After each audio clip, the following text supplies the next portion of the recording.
पाकिस्तानी सियासत के कुछ पैटर्न हैं जिन्हें मैं समझता हूँ कि अमूमन हमें समझने में मुश्किल पैदा नहीं होती और वो क्या है कि जब भी कोई नई हुकूमत आएगी वो सऊदी अरब जाएगी और कहेगी कि हमें तेल के लिए पैसे डेफर्ड पेमेंट पे ऑयल दे दें, हमें जो है वो कोई कैश दे दें ताकि हम फॉरेन एक्सचेंज रिज़र्व के तौर पे रख सकें। ये जो हमारी सरकार आती है, जो हमारे लोग आते हैं, जो पॉलिटिशियंस होते हैं, इनको they should stop going to Islamic countries or any other country for the money, for the sake of the dignity of the nation.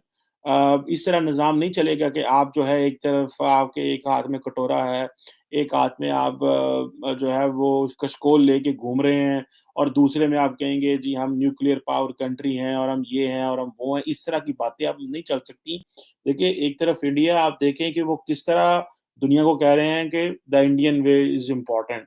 हम क्या कह रहे हैं कि हम चाइनीज़ ब्लॉक में हैं, अमेरिकन्स कहते हैं कि ठीक है हमारे ब्लॉक में आ जाओ, चीन से कुछ ना लो। हम अमेरिका को कहते हैं ठीक है, हम आपके साथ भी हैं लेकिन हम चीन से भी पैसा लेना चाहते हैं क्योंकि हमें वो चीज़ें जो चाहिए वो आप पूरी नहीं कर सकते। तो हमें अगर हम ऑटोनोमस नहीं होंगे, हमारी पोज़ीशन स्ट्रॉन्ग नहीं। साथियों, इतनी ज़्यादा बेइज्जती कर चुका है सऊदी अरब इनकी, लेकिन फिर भी कहते ना कि भिखारी जो है वो अपने बेइज्जती से जो भाग जाए वो किस बात का भिखारी।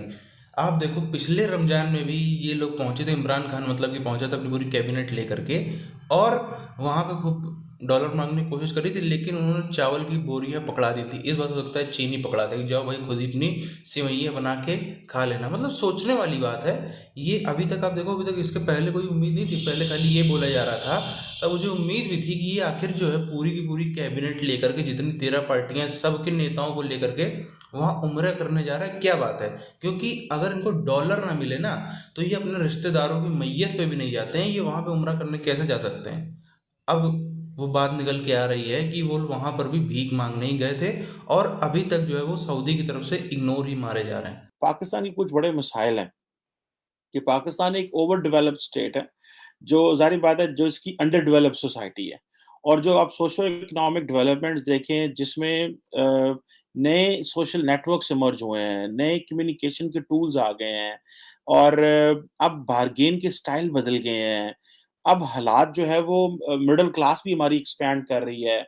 न्यूक्लियर पावर कंट्री है, और मतलब बहुत सारे फैक्टर हैं जिनको समझने की ज़रूरत। पाकिस्तान की ज़ाहिर बात है सिक्योरिटी इदारों के ऊपर बड़ा प्रेशर है कि इस वक़्त मिसिंग पर्सन का केस है बलूचिस्तान में, वो बहुत ज़्यादा चल रहे हैं। उनको ज़ाहिर बात है किस तरह मैनेज कर रहे हैं। इधर आपका हाइब्रिड मॉडल खराब हो गया। इमरान खान साहब जो है उनकी छुट्टी हो गई और उल्टा अब उन्होंने फ़ौज को ही ललकारना शुरू कर दिया। उधर एक ट्रेंड ये है कि हमने सीधा अब चले जाना है जो है वो मुस्लिम ममालिक के पास और कहना है कि यार हमें पैसे दे दो, ये जो एक चीज़ है वो हम करेंगे।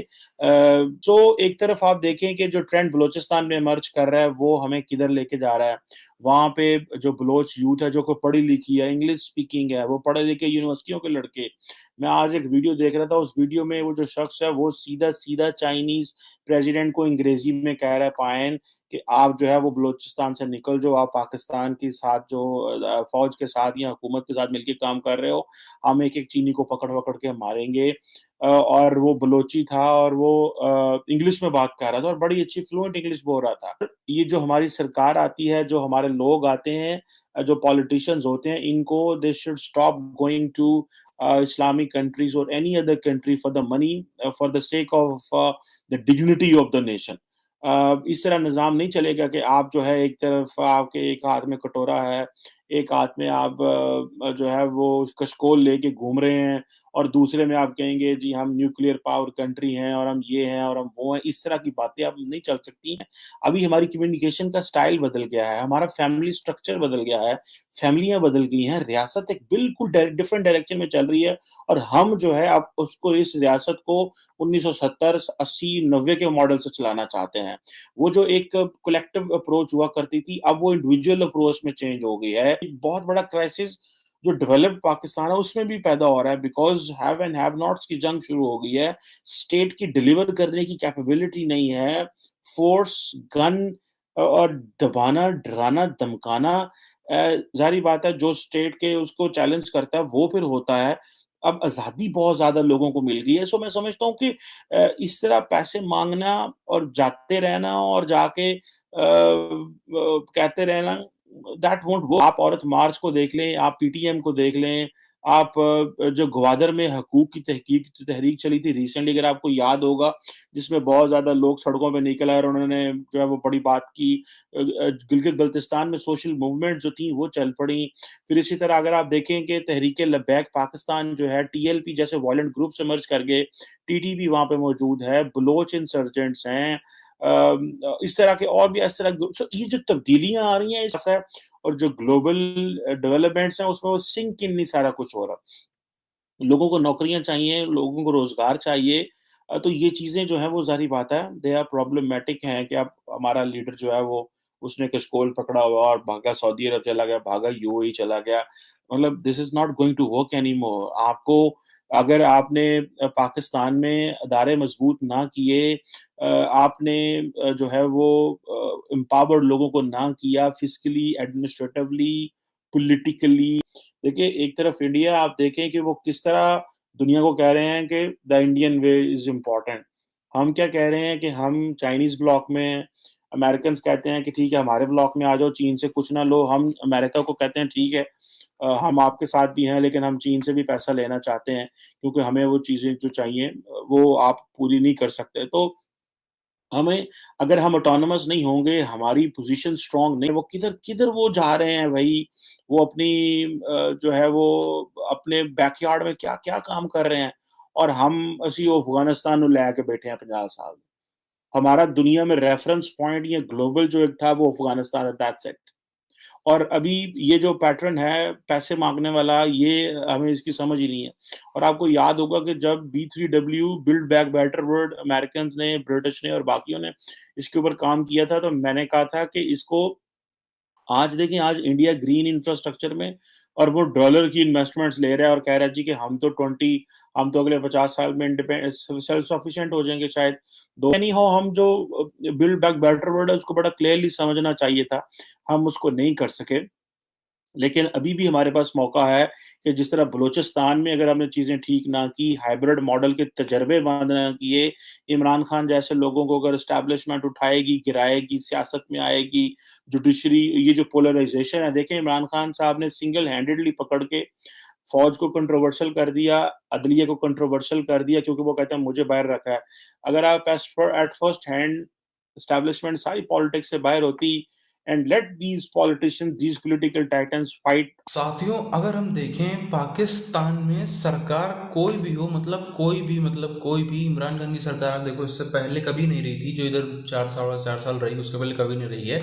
बाकी सरकारें आसिफ जरदारी की, नवाज शरीफ की, इधर उधर बदलती रही हैं। एक पैटर्न जो है वो सब में सेम रहता है। वो क्या है कि रमजान का टाइम आएगा, ये पहुंच जाएंगे सीधे सऊदी अरब। धीरे से वहाँ पे कहेंगे कि हमको तो मक्का मदीना उम्रा करने आना है, और उस बहाने वहाँ जाएंगे और धीरे से वहाँ पे जो है वो अपना भीख का प्रस्ताव रख देंगे।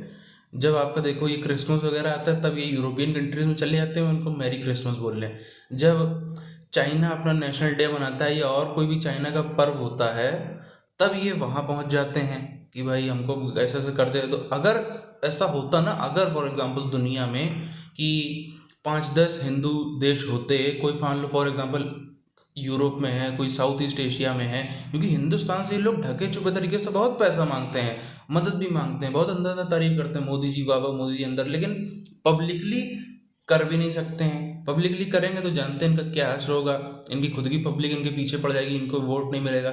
लेकिन ढके छुपे तरीके से ये कोई कसर नहीं छोड़ते हिंदुस्तान से भी कर्जा मांगने की।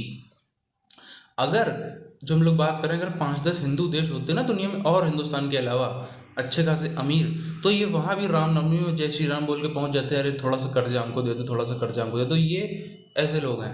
अब आप इस चीज़ को समझो कि सऊदी जो था शुरू शुरू में इनके चक्कर में फंस जाता था। शुरू में इनका कोई प्रधानमंत्री जाता था तो उसको अच्छी खासी प्रोटोकॉल दिए जाते थे, अच्छा उसका भव्य स्वागत किया जाता था, बाकायदा सऊदी प्रिंस या सऊदी किंग में से कोई उनको वेलकम करने आता था।